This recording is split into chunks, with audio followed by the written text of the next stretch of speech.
Bienvenidos a toda esta inmensa comunidad de mentes curiosas y, bueno, de piernas incansables también, a una nueva exploración. Es la verdad un privilegio enorme estar de vuelta con todos ustedes en este espacio. Sí, un saludo grandísimo a todos los que nos escuchan hoy. Estoy muy emocionada por la charla que se nos viene. Totalmente. Y es que, a ver, para quienes ya vienen siguiendo todo este recorrido literario y deportivo que hemos armado, saben bien que venimos de una verdadera maratón de ideas. Literalmente una maratón. Literal. O sea, ya desmenuzamos joyas fundacionales como Nacidos para Correr, luego filosofamos un poco sobre el asfalto, con ¿de qué hablo cuando hablo de correr? Y también nos metimos de lleno en la nutrición, con Correr, Comer, Vivir, y obvio, rozamos la locura con Ultramaratón. Sí. Libros increíbles que nos dejaron la vara altísima. Altísima. Pero, el material que pusimos hoy sobre la mesa plantea un cambio de paradigma que es, bueno, es fascinante. Es un material que de verdad te obliga a replantearte toda la anatomía de lo que conocemos como agotamiento. Exacto. Y la misión de hoy es sumergirnos de lleno en las páginas de un libro clave, Endure, Mind, Body and the Curiously Elastic Limits of Human Performance, que en español lo encontramos simplemente como Resistencia. Es de Alex Hutchinson. Un autor interesantísimo, por cierto. Sí, ya vamos a hablar de él. Y quiero aclarar que este análisis lo pensamos específicamente para la comunidad de ultradistancia, para el corredor o corredora que busca ciencia aplicada, tácticas reales para sus fondos, pero sin, digamos, ahogarse en terminología de laboratorio pesadísima. Claro, sin tecnicismos innecesarios. Queremos ciencia que sirva en la ruta. Tal cual. Y también el enfoque ese es doble. O sea, si ya leyeron el libro y lo tienen ahí en la biblioteca, van a encontrar una perspectiva fresca. Y si no lo han leído, bueno, considérenlo una invitación oficial para ir a buscarlo. Definitivamente. Y para hacer esta exploración bien profunda, no solo nos quedamos con el libro. Consolidamos varias fuentes, tenemos resúmenes de los capítulos, recopilamos un montón de reseñas de lectores, que de hecho mencionan mucho el impacto del prólogo de Malcolm Gladwell. Sí, ese prólogo es espectacular. Es buenísimo. Y además, sumamos un artículo clínico muy revelador sobre la fisiología de la respiración y el VO2 max. Así que tenemos un panorama súper completo. Un mapa de ruta perfecto. Y para no perdernos en tanta información, vamos a guiar esta charla respondiendo a tres preguntas fundamentales. A ver. Primera, ¿quién o qué pone verdaderamente el límite cuando estamos corriendo? Segunda, ¿cómo es posible manejar cosas tan brutales como el calor y el dolor usando pura estrategia? Y tercera, ya al final del día, ¿qué se entrena realmente? ¿El cuerpo? ¿La percepción o ambas cosas? Esas tres preguntas son la clave de todo. Sí, pero para arrancar a responderlas, yo creo que hay que entender quién es la mente detrás de Resistencia. Porque, fíjate, Alex Hutchinson no es, digamos, un periodista deportivo cualquiera. No, para nada. Su perfil es lo que le da un peso tan distinto a todo lo que escribe. O sea, estamos hablando de un tipo con un doctorado en física por la Universidad de Cambridge. Nada menos. Sí, y que encima fue investigador de la Agencia de Seguridad Nacional de Estados Unidos, la famosa NSA. Wow. O sea, un tipo entrenado para encontrar patrones ocultos en montañas de datos complejos. Exactamente. Y el detalle que lo hace perfecto para este tema es que además de todo eso, fue corredor de fondo para la Selección Nacional de Canadá. Claro. O sea que conoce la teoría a nivel doctoral, pero también sabe perfectamente lo que es sentir sabor a sangre en la boca en la pista. Exacto. Es columnista de Outside, ex colaborador de Runner's World. Tiene esa doble perspectiva que es rarísima de encontrar. Y el momento histórico en el que escribió esto también es clave, ¿no? Totalmente. Porque todo este trabajo de investigación de Hutchinson se fue gestando casi en paralelo al proyecto Breaking 2 de Nike. Ese intento loquísimo de Eliud Kipchoge por bajar de las 2 horas en maratón, allá en Monza. Ese mismo, que si lo piensas, durante décadas todos los fisiólogos del mundo decían que bajar de las 2 horas era biológicamente imposible. Que el cuerpo humano no daba para más. Exacto, decían que los cálculos matemáticos del oxígeno y la eficiencia mecánica simplemente no daban. Y lo fascinante aquí es cómo este libro documenta la ruptura de esa creencia. Muestra un cambio de paradigma brutal en la ciencia del deporte. Pasar de vernos como máquinas, ¿no? Sí, el paso de creer que somos máquinas limitadas solo por músculos y corazón a entender que la mente es la verdadera, la nueva frontera de la resistencia. Bueno, vamos a desempacar esto de la mente, porque, o sea, tradicionalmente la fisiología partía de una visión supermecánica. En el capítulo 2 se menciona mucho a A.V. Hill, un premio Nobel de hace un siglo que veía el cuerpo literalmente como si fuera un coche. Una analogía muy de la época. Claro, la lógica era, a ver, si un coche acelera a fondo por mucho tiempo, llega un punto en que o se queda sin gasolina, o el radiador no da más y el motor se funde. Y en el running, esto era llegar al tope del VO2 max, llenarse de ácido láctico y colapsar porque el músculo fallaba mecánicamente. Pero esa idea dominó casi 100 años, hasta que llegó Tim Noakes. Ah, el famoso gobernador central. Exacto. En el capítulo 3 explora esto. Noakes dice que el cerebro no espera pasivamente a que el músculo se destruya. Funciona más como un sistema de seguridad preventivo. Este gobernador central se anticipa al colapso y manda señales de fatiga extrema muchísimo antes de que estés en peligro real de morir. O sea, para evitar que te mates corriendo. Claro. Tu cerebro quiere que sobrevivas para escapar de un peligro, no para que bajes tu tiempo en Strava. Es buenísimo eso. Es decir, que esa sensación de, no sé, me muero si doy un paso más, es en gran medida una ilusión protectora. Una alarma temprana. Y fíjate que las fuentes tienen ejemplos loquísimos de los extremos de esto. Hay una historia que me voló la cabeza, la de Diane Vanderen. ¡Ay, sí! Increíble ese caso. Para los que no la conocen, es una corredora de ultradistancia que tenía ataques de epilepsia pero tan severos que le tuvieron que hacer una cirugía radical en el cerebro. Le sacaron una porción de materia gris. Una lobectomía. Sí, y el efecto secundario de eso en su carrera deportiva es de película. Perdió gran parte de la percepción del dolor y del paso del tiempo. Ella podía estar corriendo horas y no sabía si llevaba una o llevaba 10. Y claro, sin esa percepción, su gobernador central no sabía cuándo mandar la alarma de fatiga. Exactamente. Su cerebro no podía anticipar el agotamiento futuro. Entonces, ese freno de mano psicológico estaba silenciado. Eso le dio una ventaja rarísima, sobrehumana casi, porque el freno no se activaba y podía correr cientos de kilómetros. Pero, y esto es muy importante, hay una cara muy oscura de apagar esas alarmas. Claro, porque las alarmas están por algo. Tal cual. El libro contrasta el caso de Diane con la tragedia del explorador Henry Worsley. Él estaba intentando cruzar la Antártida solo, tirando de un trineo pesadísimo. En condiciones infernales. Totalmente. Pero a diferencia de los exploradores antiguos, él llevaba un teléfono satelital. Sabía que podía pedir rescate en cualquier momento. Y eso uno pensaría que es una ventaja enorme, ¿no? Uno pensaría. Pero tener esa red de seguridad le dio una confianza tan artificial que empezó a ignorar conscientemente las señales de su gobernador central. Empujó su cuerpo, ignoró el dolor agudo, el frío extremo, pensando siempre que el rescate estaba a una llamada de distancia. Rompió la ilusión protectora. Rompió la ilusión protectora y se topó de frente con el límite biológico real.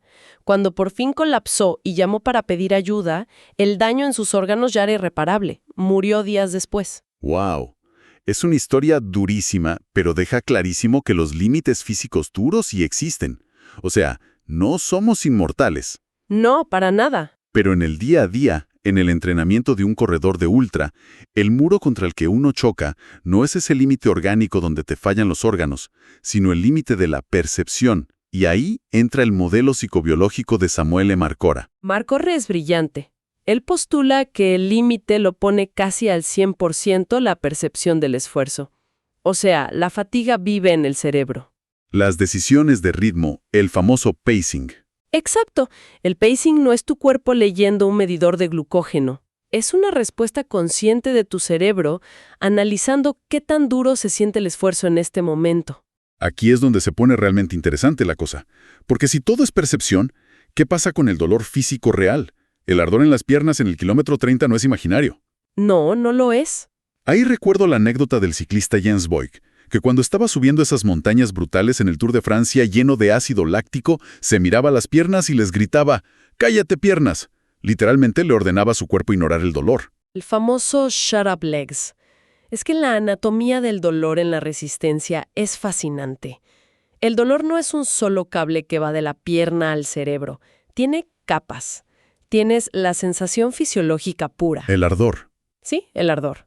Luego tienes la capa emocional. El miedo, la frustración, el enojo. Y luego el impulso de detenerte. Entonces, a ver, un atleta de élite como Kipchoge siente el mismo dolor físico que yo cuando corro. A nivel fisiológico, sí. Sus terminales nerviosas gritan igual que las tuyas. La diferencia es que ellos tienen una tolerancia al dolor monumental. Han entrenado su cerebro para no sumarle la capa emocional de pánico. Ven el dolor como información, no como amenaza de muerte. Exactamente. Pero ojo, el dolor se puede tolerar con fuerza de voluntad. El calor es otra historia. Uf, el calor. El capítulo 8 es durísimo con esto. Se cuenta el caso de Max Gilpin, un chico que jugaba fútbol americano y que murió por un golpe de calor en un entrenamiento. El calor es un limitante cerebral que no puedes simplemente ignorar gritándole a tus piernas. Es que el cuerpo humano corriendo es literalmente un horno. Generamos mucho más calor interno que energía mecánica. Por eso la termorregulación te puede sacar de una carrera más rápido que el dolor muscular. Y el cerebro apaga todo si siente que la sangre está hirviendo. Tal cual. Por eso la estrategia básica es la aclimatación gradual. Pero los atletas de élite hacen cosas increíbles como el preenfriamiento. Ah, sí, eso lo leí en el resumen. Tomar estos batidos de hielo molido antes de salir a competir, los slashies. Exacto. Y lo interesante de esos batidos de hielo no es solo que te bajen la temperatura física del estómago un poco.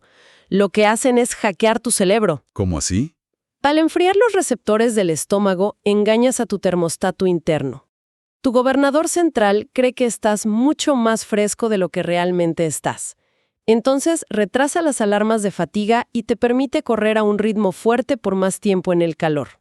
Es como ponerle una bolsa de hielo al termómetro de la pared para engañar al aire acondicionado. ¡Jaja! Es exactamente eso. Es brillante y peligroso a la vez. Claro, porque te estás acercando al límite real. Ahora, si conectamos esto del calor y el engaño al cerebro con el panorama general, hay otro instinto que parece súper primitivo que también entendemos mal, que es la respiración. Uy, el tema del oxígeno. ¿Sí? En el capítulo 7 se cruza la historia del apneísta William Trubridge, que baja 100 metros en el mar sin respirar, con el artículo clínico complementario que analizamos sobre la respiración. Y ahí se cae uno de los mitos más grandes del running. Totalmente. ¿Por qué no piensa, estoy corriendo fuerte, empiezo a jadear, me queman los pulmones, obvio, me falta oxígeno? Es la lógica común. Pero resulta que la urgencia desesperada por respirar no te la da la falta de oxígeno. No. Te la da la acumulación de dióxido de carbono, el CO2. Tus quimiorreceptores en el cerebro detectan que el CO2 está subiendo y encienden las sirenas de pánico. Y aquí viene la paradoja del oxígeno, que me costó entender al principio. Para que los glóbulos rojos liberen ese oxígeno en los músculos de las piernas, necesitas tener CO2 en la sangre. El famoso efecto Bohr. Exacto. Si no hay CO2, el oxígeno pasa de largo, se queda pegado a la sangre y no entra al músculo. Por eso respirar como loco por la boca es tan ineficiente. Las investigaciones de Patrick McKeown y de James Nestor lo dicen clarísimo. Cuando jadeas por la boca, expulsas demasiado CO2 de golpe. Y saboteas tu propia entrega de oxígeno. Exacto. Te estás ahogando metabólicamente por más aire que metas. Por eso la respiración nasal es clave. Genera óxido nítrico, que es un vasodilatador potente, y te ayuda a tolerar mejor ese CO2. Y las fuentes hablan del número Volt, ¿verdad? Sí, el Body Oxygen Level Test es una forma de medir qué tan bien tolera tu cerebro el CO2. Básicamente exhalas por la nariz y cuentas los segundos hasta que sientes el primer instinto fisiológico de volver a respirar. No es aguantar hasta desmayarse, solo hasta sentir el primer impulso. Claro, si pasas los 30 o 40 segundos, tienes muy buena tolerancia al CO2. Eso significa que corriendo puedes mantener un ritmo más alto sin hiperventilar. Bueno, a ver, hemos hablado de gobernadores centrales, lobectomías, batidos de hielo, dióxido de carbono. Entonces, ¿qué significa todo esto a nivel de asfalto y tierra? ¿Cómo aterrizamos esto en decisiones prácticas para quienes nos escuchan y están entrenando para una ultra? Perfecto. Si sintetizamos todo esto, sacamos 3 decisiones prácticas súper claras. La primera, Hay que entrenar la percepción, o sea, entrenar el cerebro. Ya no es solo sumar kilómetros. No, puedes hacer tareas de fatiga cognitiva antes de salir a hacer intervalos, resolver problemas, cansarte mentalmente. Eso le enseña a tu cerebro a no rendirse cuando la percepción de esfuerzo está altísima. Y también usar el diálogo interno. El self-talk, claro.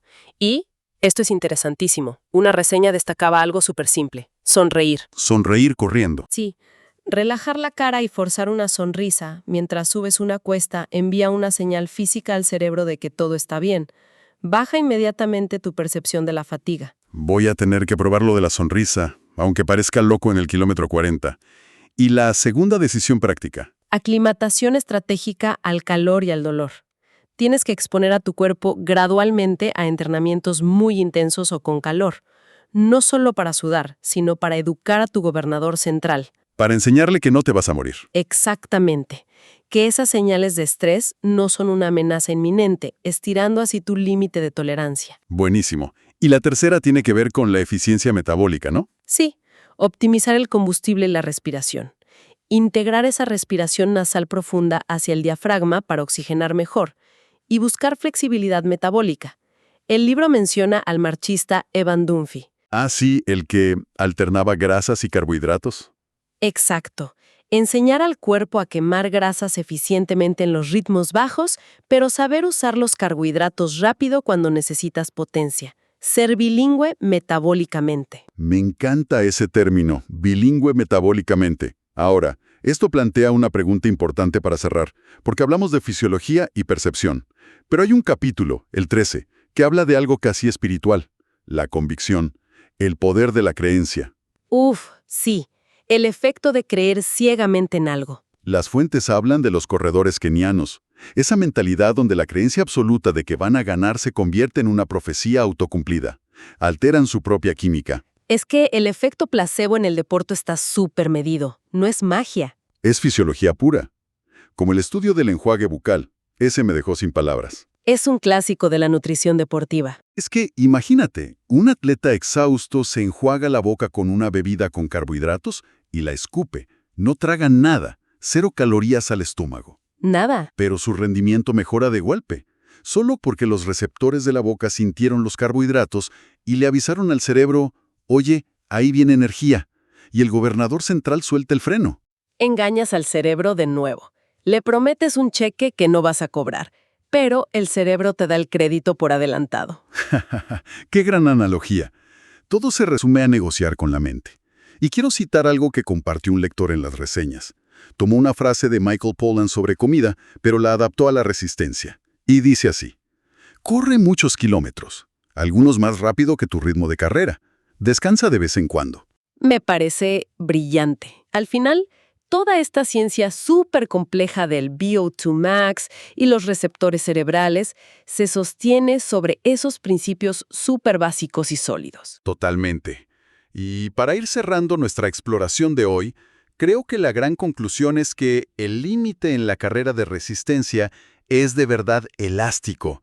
Tenemos fronteras biológicas, sí, pero es nuestro cerebro el que tira de las riendas muchísimo antes de tocarlas. Exacto. Y entrenar es simplemente el arte de convencer a tu mente de que suelte esas riendas un poquito más cada día. Así es. Y antes de despedirnos, quiero dejar a todos con una reflexión provocadora. Algo para masticar en el próximo fondo. A ver, suéltala. Si hoy la ciencia nos demuestra que nuestros límites físicos más dolorosos son en gran medida una ilusión protectora, un freno fantasma creado por el cerebro para mantenernos súper seguros, ¿en qué otras áreas de nuestra vida diaria el cerebro nos está frenando exactamente igual? ¿Ante amenazas que en realidad no existen? ¿Qué pregunta? ¿Cuántas veces el gobernador central nos paraliza en el trabajo o en relaciones por un miedo que es pura percepción y no un peligro real? Es para pensarlo profundo. Sí, para pensarlo mientras corren. Y bueno, con esa idea cerrando, invitamos cordialmente a toda la comunidad a que no se pierdan las próximas charlas. Por favor, recuerden escuchar, suscribirse y activar las notificaciones de nuestro podcast Corre, Lee, Vive. Así es, no se olviden, aquí vamos a seguir haciendo exploraciones buenísimas sobre diferentes libros para alimentar las piernas y sobre todo la cabeza. Tal cual. Gracias por acompañarnos. Nos vemos en la ruta y en la próxima exploración. Un abrazo grande y a seguir corriendo.